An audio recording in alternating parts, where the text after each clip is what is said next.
Kita tinggalkan dulu berita seputar Golkar, kita beralih ke Istana Negara. Saat ini Menteri Menko Perekonomian Sofyan Djalil sedang menggelar jumpa pers terkait dengan kondisi rupiah.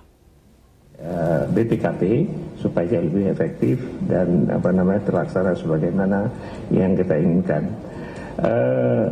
Kemudian pemerintah besok hari Jumat akan melakukan koordinasi yang menyangkut berbagai kementerian untuk reformasi struktural yang lebih lanjut. Kita akan umumkan sejumlah kebijakan. Ya. Barangkali kemarin telah disampaikan oleh Pak Menteri Keuangan, ada konferensi kemarin misalnya kita akan keluarkan peraturan pemerintah tentang sistem insentif perpajakan. Ya. Kemudian kita akan mengattack persoalan yang kita selama ini orang semua mengatakan, yaitu tentang masalah current account deficit. Ya. Jadi akan ada sejumlah upaya supaya current account deficit itu akan teratasi secara pelan-pelan, karena kita sadar bahwa itu adalah masalah yang kita hadapi beberapa 2-3 tahun terakhir ini. Barangkali itu pengantar saya, mungkin Pak Menteri nanti dalam dialog Pak Menteri Keuangan akan menambahkan, atau Pak Gubernur akan menambahkan. Dulu, silakan Pak. Terima kasih Pak Menko Perekonomian. Yang kami hormati Pak Menko Perekonomian, Menteri Keuangan, Ketua Dewan Komisioner OJK, dan hadirin sekalian.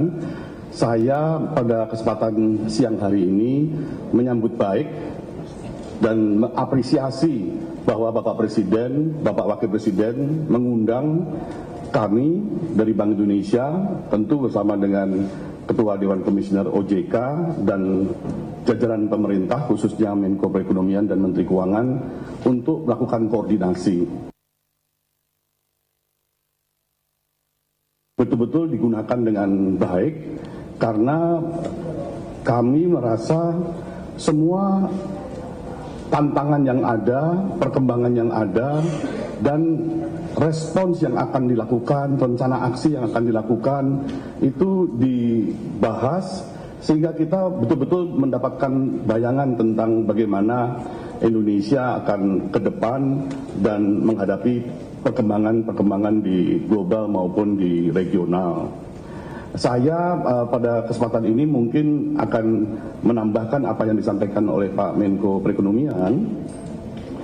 Itu adalah dikoordinasi ketika membahas masalah ekstern, masalah intern, itu kita mendiskusikan secara dalam bagaimana pemerintah akan terus mengelola, mengendalikan inflasi.